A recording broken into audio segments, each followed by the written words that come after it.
Bonjour, Andy, Ola. My name is Garrett Ryan. I am with Artist Relations here at Fringe North this season. And I am very happy to be back here once again on our live Fringe North Artist Roundtable, which we will be doing here every Thursday evening at 7 until the festival begins on August 16th.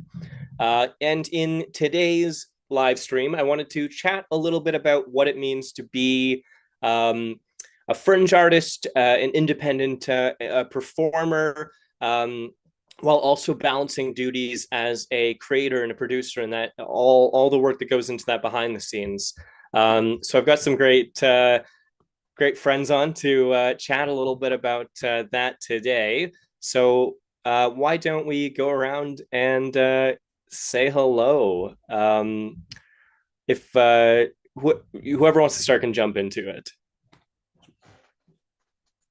I can go. Hi, everyone. My name is Robert Leitner. My pronouns are he, him. Excuse me. I'm an actor based in Toronto, and this is my third year, I think, involved in the Sioux Fringe. So very exciting. I'll hop on next. My name is Emma Dingle. My pronouns are she, her. I'm on the Fringe North team this year. I'm the digital technician. I've had a background in the arts my whole life. I've been a competitive dancer for 15 years. I work as a dance teacher, and I've been involved with theater productions for most of my teenage years. So very excited to be here and to be chatting. Hi, my name is Avery McMillan. My pronouns are she, they. Like Robert, this is my third year with Fringe North as an artist, primarily as a writer.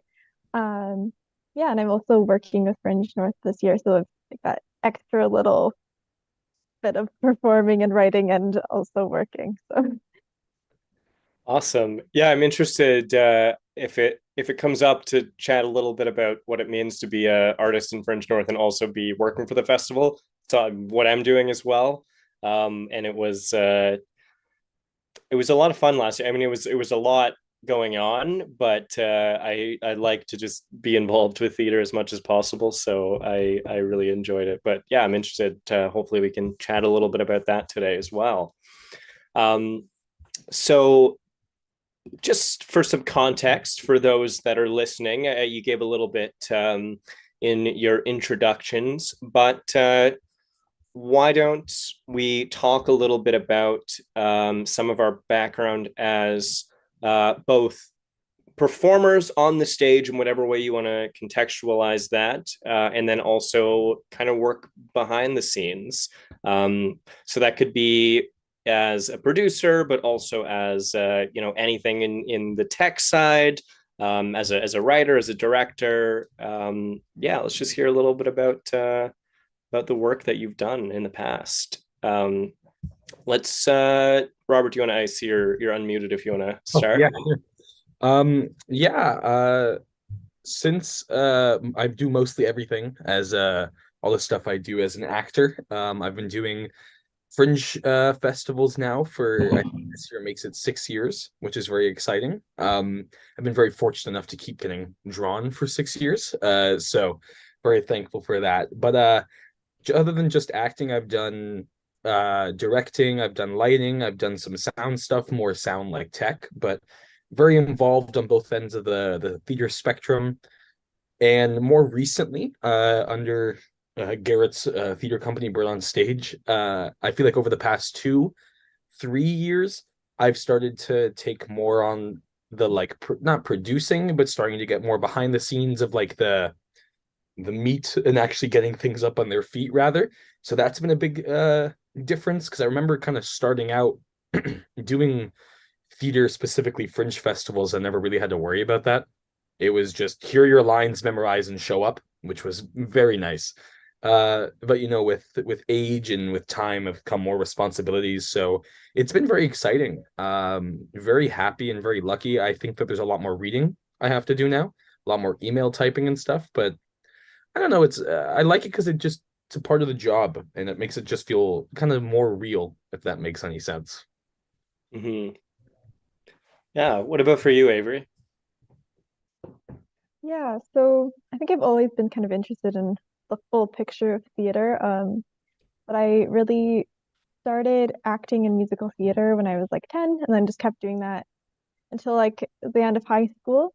And then kind of as like maybe like grade 11 is when I kind of started getting into more like the technical and like learning more about kind of everything and like especially like stage managing and then uh, in university. So now just been stage managing quite a bit, as well as in like kind of the production side, uh, as well as writing and directing, a little bit of lighting. It's always fun. And not so much performing. The last time I performed was actually Fringe North in 2021, when I was an emerging artist in residency, and that was kind of the first um, really like big thing that I was like writing, directing, performing, doing all of the sets, all of the emailing, and yeah. So since then, I think that kind of just allowed me to keep doing it, and focusing on the things that are not just acting, as it was like for most of my youth, we'll say. Yeah. Great. Yeah, and I'm curious for you, Emma. I don't know much about I mean I learned a lot from our chat yesterday about dance and the world of dance, but I'm curious to hear a bit about your experience behind the scenes. I know at York where Robert and I both went, where I've graduated from, they were very closely like physically linked with the dance department, and I know they do a lot of similar things, but also we don't collaborate whatsoever. So it's kind of a mystery, even though I am aware that they're doing a lot of the same tech and producing stuff. But yeah, I'm interested to hear about your experience with that. Yeah, so I mean, my context is a little bit different. I was involved with theater for most of my teenage years, like I mentioned, but most of the behind the scenes stuffs that I tackle is with choreography. So I was performing since I was 6 years old, all the way up until 19, and then I got into choreographing and teaching. So in that regard, I'm usually putting together the numbers, staging, um, coming up with the choreography, putting it all together. I haven't necessarily worked with lighting or tech, but my parents both have a music studio here in Sault Ste. Marie, and they put on, they do classical training, so classical voice and piano, and then they also do musical theater. So I'm usually up at the top balcony filming, taking pictures, kind of running around behind the scenes, helping them out. So that's kind of my context in terms of kind of the more BTS Mm-hmm. stuff for sure. Yeah, I remember when I first started to do theater professionally, and I um, looked ahead and kind of envisioned what a career in theater would look like. I definitely underestimated the amount of email writing and grant writing that theater would be. I think that's 90% of the work that I do in theater is just responding to emails. But I have grown to really appreciate it myself. Like Robert was saying, like it does make it feel more real. And I like having the sense of control, doing like we don't have the same kind of budgets and stuff, but it's great to, be in charge of everything and to not have anyone really telling you what you can and can't do, which is why I love Fringe festivals in general. Um, but I'm curious, like for me, like I said, it's developed into a love and passion. I love doing the producing work now, um, but and all the behind the scenes kind of work. But for the three of you, is that something?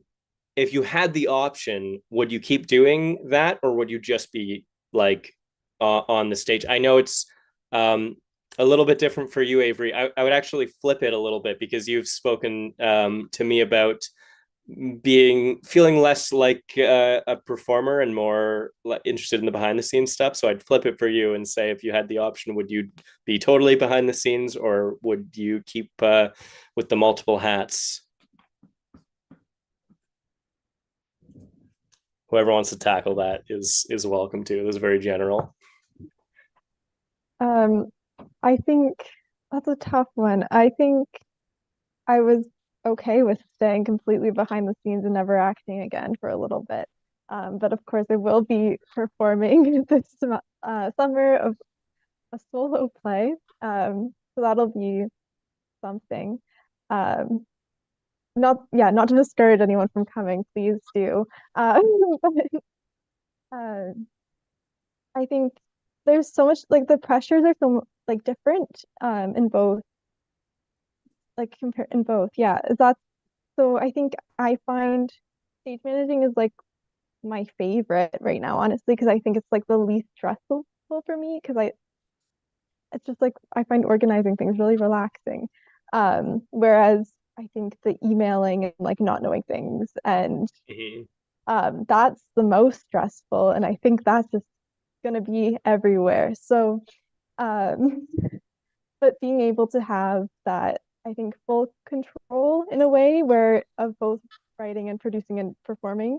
Um, I said both, so it's like more than two things. Is that there's less uncertainty when you're the only person that you have to be communicating with. Mhm. So, I think performing in that kind of context is awesome. And would I want to go and audition for a bunch of things and have a bunch of rehearsals of the performer? No. Uh, but I'm okay with doing it sometimes. Yeah, I feel completely the same way. I much well, for a lot, I relate to in a lot of things. I don't relate on the stage managing. I think that would stress me out a lot. I'm definitely not as organized as you are. But in the sense of I I act if it feels like I can kind of use myself as a resource in something that I'm working on or I'm collaborating on. But I definitely wouldn't go out of my way to be, like you said, auditioning for things that I am not involved in. Like I have no desire to just act and not do any of the other things. I'd feel really, I think, claustrophobic in that, where I don't have any of the kind of creative decisions, which I don't know if is like an ego thing. I hope not, but I just I know that's how I would feel. So I've removed myself from that, but I do act occasionally. I just prefer not to. Um, yeah. What about for yourself, Robert? I like you said you were kind of forced a little bit into the producer's seat for some of the work that we've done, but I if we magically got some hotshot producer to come in and do the work for us, would you be totally fine with that or I mean, obviously, listen, I'm sure much people can do a better job than I, but I find it's an interesting question because I am like what I want to do is acting, right? Like that's the number one. That's what I like to do. I've been involved as an actor for sure for the past however many years.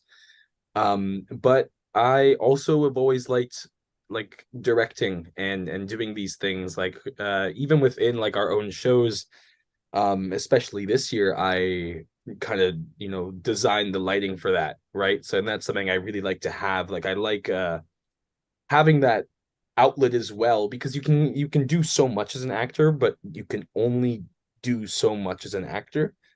I think sometimes, and I think that sometimes you crave more than just getting up on a stage and performing your heart out, but the sometimes you want more than just being the you use it in the conversation once like that outlet for the story. mm-hmm. Sometimes I think you can be just as much of an outlet but not be the face of it. Yeah. If that makes any sense, so no, I mean, if push came to shove and I had to only be an actor, oh no, I'd be very, cool with that. But uh I really love doing all the other stuff, I haven't done a lot of like just straight up producing. I've a lot of the behind the scenes work has either been doing directing or like focused on lighting and stuff. But I would love to do as much as I can. Uh, I also think as a performer, I think having that other end of the spectrum is one of the most important things to have. I think there's a lot of respect that gets built out of that within communities. I think Fringe specifically is a really good example of that. When you have experience doing a lot of things, I think a lot of things. I think when you have a lot of experience working behind the scenes and both on stage, I find that things come together easier because you know how to mend the one and two. You're able to kind of click everything together more, and you understand the people that are also working on your show. You're able to have deeper connections and conversations and stuff like that. So if I was forced to only be an actor, so be it. But I think that closes off a lot of opportunities for yourself and for the people around you, if that makes sense. Yeah, absolutely it does. What about for you, Emma? I know it might be a bit of a different situation. We talked yesterday a little bit about how circumstantially you ended up kind of in front of the classroom in dance. Um, but I know that you've been doing some more dance, like actually as a dancer, which is great. How do you feel about that balance, and would you lean one way or the other, or you like it with both worlds? I'm gonna be honest, I really love both. I mean, my heart and soul craves to be on stage and I love performing, but there really is something so fulfilling about putting a piece together, mentoring my students, and having a full product come together on stage that I'm not necessarily a part of. Um, the choreography process is, I mean, it looks a little bit different, I would say, than in theater and acting. You don't have the same props happening, the same maybe intensive lighting. The sound is even different because we just have backtracks, whereas, in a performance, there's so many other moving pieces. But I have been behind the stage with, last minute quick costume changes, putting buns up, things like that. And those are the really fulfilling moments that I love. Um, and especially because you can give so much heart and soul into a piece, into choreography, like it's really important to me. So I don't think I would be able to exist without either. Honestly, I don't see myself just being a performer or just being a choreographer. I think there's a duality in that I enjoy both Mhm. sides. But yeah, I mean, being behind the scenes and putting something together is very fulfilling work versus I find as a performer, it's a different sense of accomplishment and a different sense of heart, I guess. Mhm. Yeah, absolutely.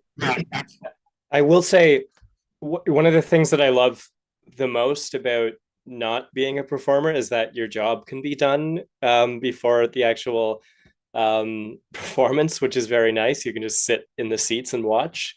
Um, I mean, aside from some fringe festivals where you're also, being the technician or whatever else, which happens a lot of the time. But I do like being able to just, like you said, sit back and see what you've helped create, and just kind of let the performers do their thing. I love that. Um, has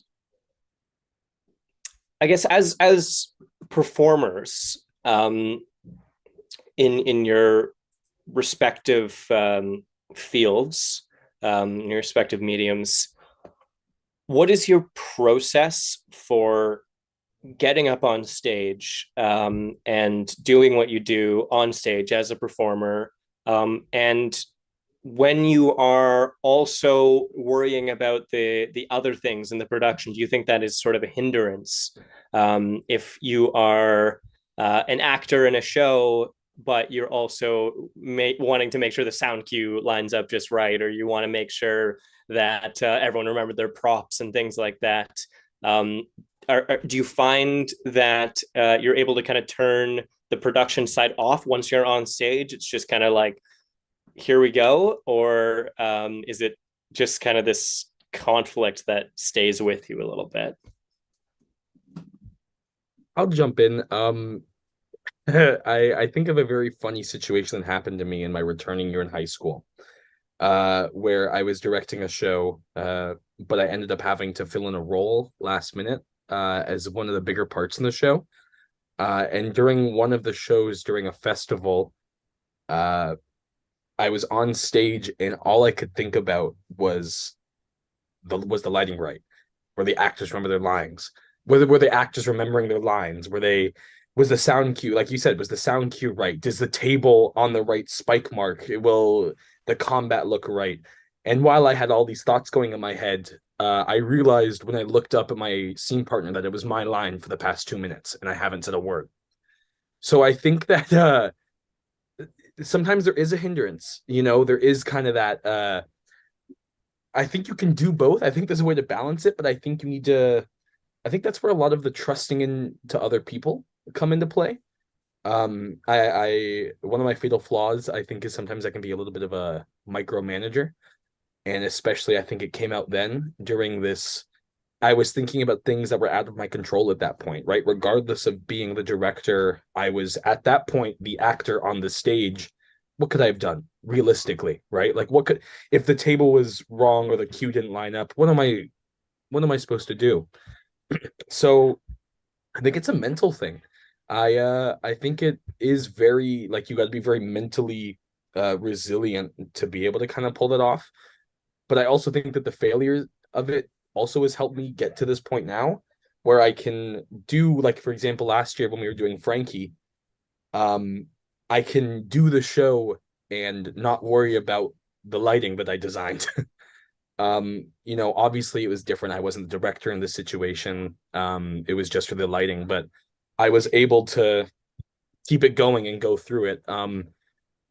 I think there's a healthy medium. I think there's a certain amount of responsibility that you can take on, but also I think trusting in the people around you and really knowing that everyone's in it together. Yeah. Hmm. Yeah, for sure. I it's I don't know how to turn it off. And I wish that I did, which I think is another reason why I don't like performing as much anymore. Because I haven't really performed in something that wasn't my own thing for a very long time. So maybe that's why I have this kind of negative connotation with performing, because I don't know how to turn that side of my brain off. I am constantly worried about um, what's happening in the show. I think um, probably over my performance, like and I think that's just because I care more personally about the story and the tech and everything like that versus the acting of it. Just for me, because it's not this, I don't have the same level of passion. Um, so if you fully get to a point where you can figure out how to like get that off and find that happy medium, then more power to you, because I do not know how. I think it's a part of I think it stems from where you start off at first. Like my venture into theater was as actor. So my mind for the most part thinks actor thoughts. Even when I was like just directing, I feel like I think too much as the actor, trying to be a director and not as much the director being a director. And I think that played into it as well. And I think for like someone like you, right? I feel like obviously you started off as more acting, but I think writing is your thing, at this point. So I think it is, right? You kind of come from this behind the scenes point of view. So it's really hard because it's the first thing that you kind of started with, it's hard to be able to unprioritize that. Yeah, for sure. I think you're totally right. Um, I'm curious for you, Avery, as a fellow writer. Um, where is your mind going, like dramaturgically, especially I have not, to my knowledge, I mean, aside from short like monologues and things, performed like a solo work of my own. I think I would be very aware of like, oh, is this beat hitting, is this resonating with the audience, or like starting to kind of self edit. So I'm curious what your thoughts are on that, of how you kind of have blended those things. I think I just have maybe a different approach to theater that like I think works for me. Where I think obviously it's live, it's gonna happen. But I like to know everything that's we're planning to happen. And I think for me that just kind of eases any like worries that like, okay, I know this is what it is, and it might it's not going to be exactly, and I'm okay with that. And I mean, performing is probably more stressful to me, and if I can worry about like presetting everything instead of worrying about performing, that's awesome. Yeah. Um, so yeah, to me, I think it just kind of uses a little bit of like the anxiety of like performing. Um, Interesting.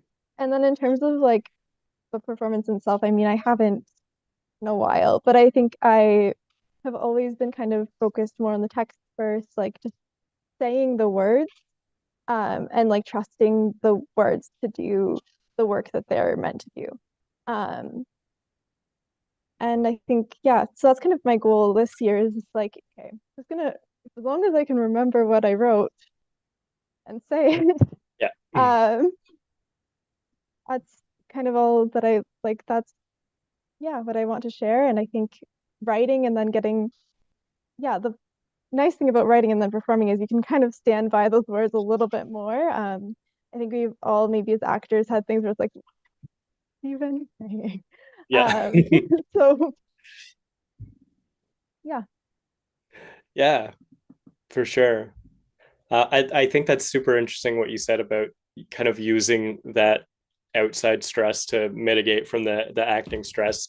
I'd have to I'd have to be more self-analytical and see if I do that as well, because that makes sense to me. Like I feel comfort in the stress of being worried about certain other things, probably more than I do about worrying about the performance and stuff like that. So that's very interesting. Um, what about for you, Emma? Any thoughts?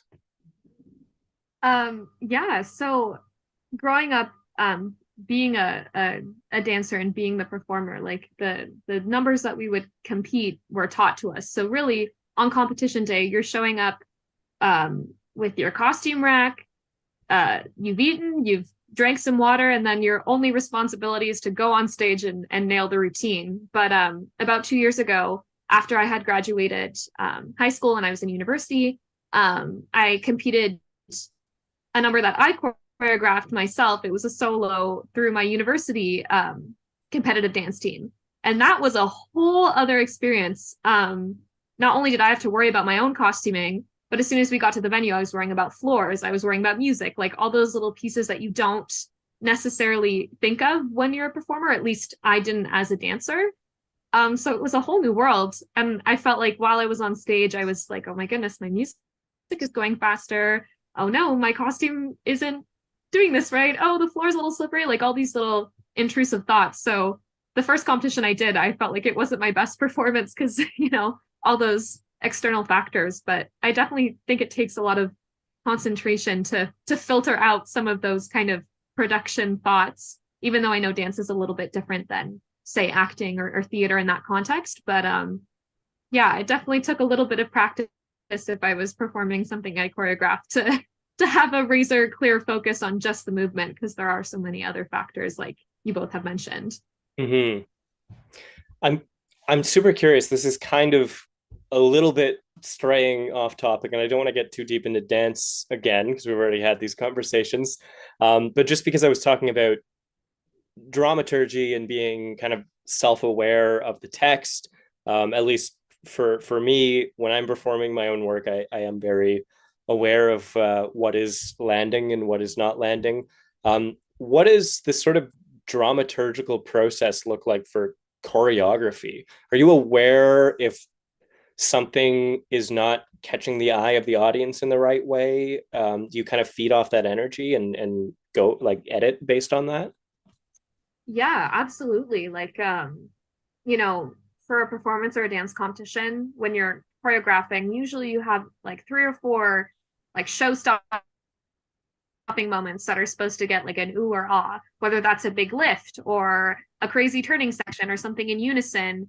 It's like those kind of wow moments. And depending on the energy, like the dance world, we cheer a lot, very loud, very disruptive, not ideal for any sort of theater performance. But so definitely you can kind of see from stage like what is having a good impression on the audience. Even like some of the judges panels, they'll be or if something you think is fantastic doesn't necessarily land and you don't have that response, you're like, okay, let's go back to the drawing board and maybe make some adjustments. But I feel like it's not till you see it all on stage, because during rehearsal, you're in a different space than on stage. You can really gauge what is effective versus what is not. But I guess it is a little bit of a different context because it's all movement versus some spoken, even sung for musical theater. But yeah, you can definitely feed off of the energy of the crowd for sure. Yeah, that's super interesting. I imagine it would be similar for, and this isn't a type of theater I've really worked in, but people that do more silent movement based theater, I would imagine the process of dramaturgy is going to be similar to dance in that way. Um, yeah, that's very interesting. I haven't really thought about that before. So cool. Thank you for sharing that. Not Um, to feed off that, sorry. yeah, The please. first like paid stage managing like gig I had was for a dance show. Oh, So cool. that was really interesting to be on like the stage managing side of that. And yeah, they were all like super just ready to go. So that was nice. Um, but the like challenging or not challenging, but interesting thing was like how long do I wait in the blackout before they're ready? Because I cannot see. Mm, Um, yeah. that's very interesting. Just want to add to, it's funny, my first ever paid lighting gig was a dance show too. I just think that's funny. I have not done anything in dance. I'm Ooh. yeah, I know. I need to do I don't know, a sound gig and then we can round it out. It'll be great. Um yeah. Oh, actually, I think now that I'm saying that, I did run sound for a dance show before. So never mind. I have. That was a few years ago, and I did run sound for a dance gig. There we go. All right, we've rounded it out. We've come full circle. Um I wanted to Robert shared the story of being on stage and being kind of preoccupied with the technical elements and things like that, and it kind of bleeding into um, the performance element. But I'm curious if anyone else or Robert, if you have any more stories about those two worlds kind of coming into conflict with each other. It doesn't have to be in a like a big kind of show-stopping way or anything, but just interesting things that you have potentially noted about those two worlds colliding. I know similarly, working for the festival and being an artist in the festival for Fringe North has been somewhat of a weird experience because we have to have paper trails of things. So I'll have to like communicate with myself to accept emails and things like that, which is so funny. So that is always a weird thing of like different hats that I'm wearing coming into conflict with each other. I have back and forth conversations with just me and me on different email accounts, just so I have records of it. But Robert, you unmuted. You were gonna share something. Yeah, I think it relates. A lot of my experience with acting has come from Fringe and through high school like performances, but I just finished my time with the acting conservatory at York University. And I think one of the shocking things that happened to me specifically this year, this past year in fourth year, because we do the big like final, acting shows, was that I realized this was the first time ever that I had no responsibility other than to be the actor. Because even if it was just like fringes, you're keeping an eye on your, like, I was prop master all at the same time as I was actor, and we all had little bits and things to do. In high school, it was the same thing. But with these two shows that I just did, I just showed up with my lines memorized, and I think it stressed me out a little more, to be honest with you. And that was really interesting because it was like seeing like so many like wonderful people who are working, the tech side of the show, but seeing about 17, 18 people behind ready to run on stage and move things where it's always been Robert, grab that table and move it. Uh and you're working around, and it became like so grandiose in a way. Like it was kind of jarring, and I think that was just something I clocked, to be honest with you. But I think it's interesting, especially now that like I'm doing more than like I'm now I feel like getting more responsibility within the theater work that I'm doing, especially Fringe wise. But I don't know, it was a weird fear of like there was a weird fear of knowing that there was no, if I didn't bring my best to the performance, there was nothing else I could pat myself on the back of, I think is what was a little stressful about that. Like at least I could be like, well, all my props were in place. But yeah, just something I clocked. But I don't know, I think it kind of relates to that idea of like the two worlds clashing and my experience of having it, dealing with it prior, whereas before it wasn't like I was just actor then started it. I feel like I've always been kind of doing both. Mm-hmm. Yeah. Which, just to add that, ironically, the show you're talking about was a show about dance. Dance, yeah. Dancer. It's all the world. Everything leads back to dance. Everything leads back. Dance is at the center. Yeah. What about you, Avery? Yeah, I think actually there were actually a few shows that I did that I was just performing, and it's not my favorite. I want to know what's happening. Yeah. I think what's interesting about the first show that I did at Fringe, and which was like the first show that I wrote and like performed, was The Vinyl Problem in 2021. So it's like detective comedy, and really I was just like doing things that I would like I would be scared to do this on stage. Let's do it. Let's get water put on my head for no reason, just because like this would make me uncomfortable and I can challenge myself. Whereas I think in a lot of like other like larger shows where it's like, okay, we need someone to like do this, and like, oh no, not me. So like really just kind of like facing those things that make you a little bit uncomfortable head on. Um, and then also of like, I think just a funny thing of like communicating with Tova and being like, yeah, by the way, we have like this one like heavy set piece. And then she's like, okay, I think like it can work. Like we can get it on stage. It's fine. Like just so you know, like usually people like to have things that are a bit more transportable. And then I got there and my dad looked on stage. He's like, this is not heavy at all. And like, to me, it was heavy. Yeah.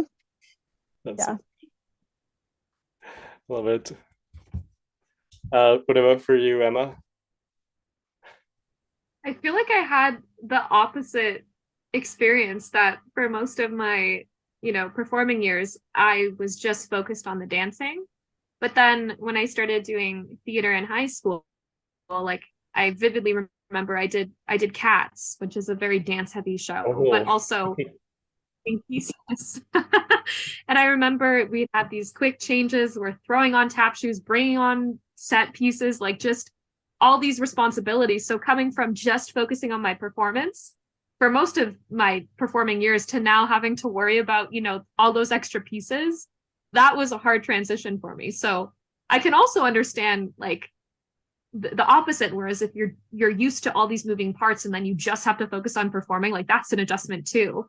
But I definitely had a bit of a opposite experience, and all the musicals that I did in high school, it was a different experience because they're, you're adding props and sets and sound and all these extra pieces that weren't kind of involved with my dance performance. But I definitely love chaos, so I was all ready to tackle it. But yeah, definitely an opposite experience for me. Yeah, for sure. I can't think of a more chaotic show than Cats either. So you were really thrown in the deep end. Can we just acknowledge how Cats, I don't know, I don't have anything to say about it, but just Cats is what an experience that is. Robert and I saw the movie, and it was just transcendent. We saw it in theaters, and we were like the only ones in the theater except for two other people, and it was just a legendary experience. It was like New Year's Eve too. It was New Year's Eve. Yeah. Yeah. Was quite the show. I mean, I was very lucky to have one of the leads, but at the same time, very unlucky to have one of the leads. Yeah.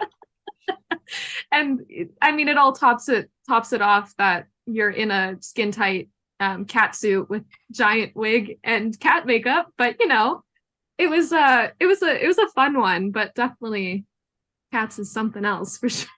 Who did you play in Cats? Not that I'm the Cats expert, so I don't know if I'm going to know the character names, but I was Demeter, so Bombalurina's like sidekick. So I was one of the like oh, okay, yeah, yeah, yeah, yeah.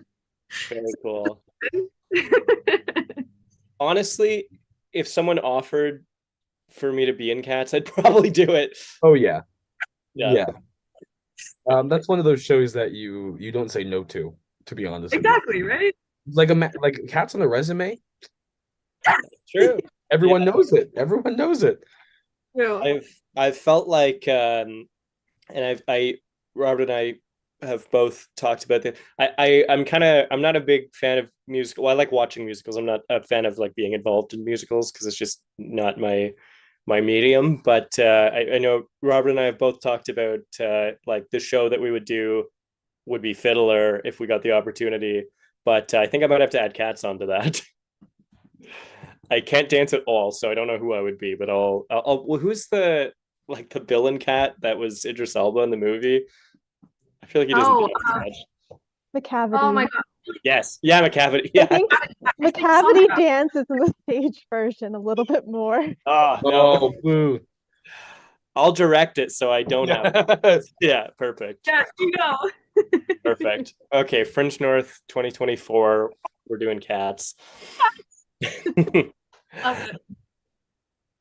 um, I was Cats has emptied my brain. That's what I was about to say. Oh, I know.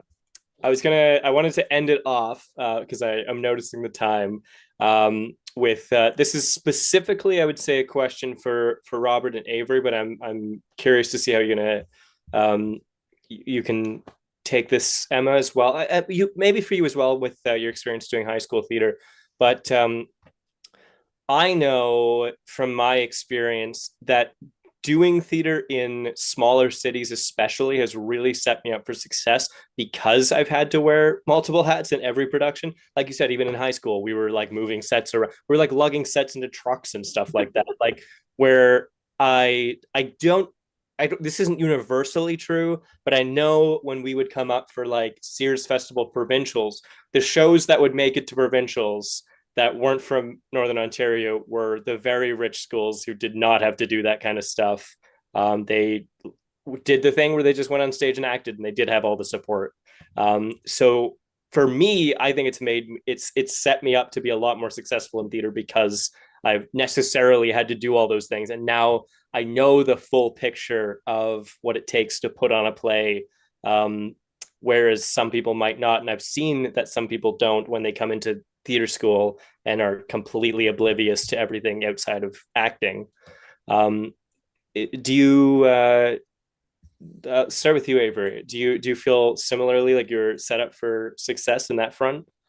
100%. Like, I was like nervous, like coming to like school and like being like, oh, I don't know anything. Mm-hmm. And then like immediately getting like put onto like a student society as like the technical person.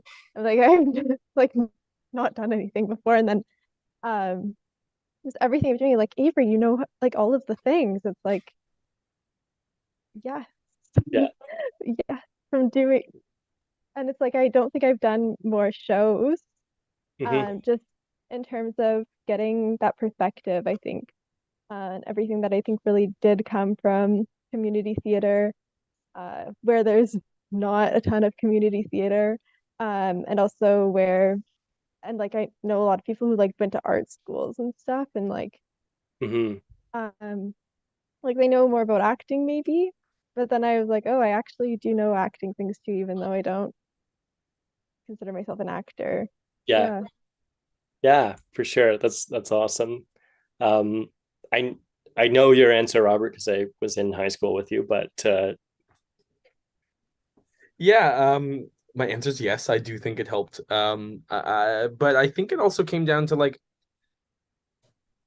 shout out our old drama teacher Rob McCubbin. Going into grade 10, he said to me that if I really wanted to get involved within the theater, like at our high school, I had to like forcing me to learn the lighting board completely, forced me to learn the soundboard completely, forced me to learn how to be on the catwalk. Like he put me in situations that I don't think I would have been given if I was at other places, right? Like I was very fortunate, one, that our school had a catwalk, so that was very cool. Right in grade 10, 11, 12, I was able to learn how to hang lights, things that a lot of people don't even get those opportunities till university.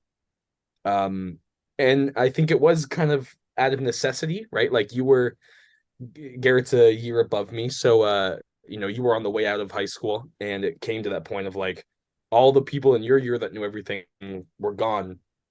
No one knows anything anymore. Someone's got to learn it. So it does put you in that, right? Like it puts you into that kind of like, okay, time to, pick up the slack and really start getting it figured out. And I felt very prepared when I came to Toronto. I felt very prepared in my classes. I not just even like the learning, like the theater history, like being in those tutorials where we are hanging lights, where we are, you know, building sets, like I think it was very important, and I can't think anything but my small town. Yeah, for sure. What about for yourself, Emma?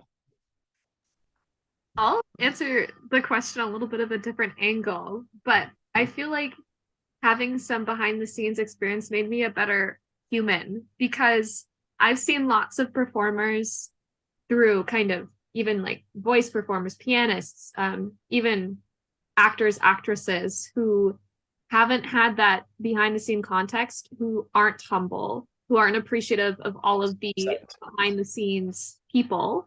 At the end of a show, you always point to the lighting booth, point to the orchestra, like give thanks to the whole team. But I definitely feel like having been in different scenarios made me understand the importance of thanking everyone and acknowledging everyone who's part of a show. Even in the dance world, I mean, a lot of dancers don't necessarily acknowledge the behind the scenes people who run the show. So I think having experienced that made me a much kinder performer and opened my eyes to really it takes a village to put on any sort of production. So I think that humility was something that came with that awareness. Absolutely. I'm so happy you said that. That is so true. My let me talk to if you're watching right now and you're a performer that has not had that behind the scenes experience. I can say that as someone who my fiance is a costume designer, I know who you are if you're not a nice actor because they all talk to each other. I know all the rest of the backstage people know exactly who is being rude to the backstage crew. So just keep that in mind when you're trusting the person to do the needles and stuff with your measurements. Okay.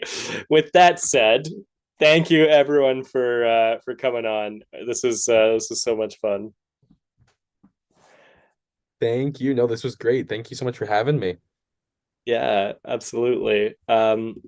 So just to close out, thank you so much to everyone who is watching at home. Merci, miigwech, gracias. And just a reminder that Fringe North 2023 will be from August 16th to the 20th.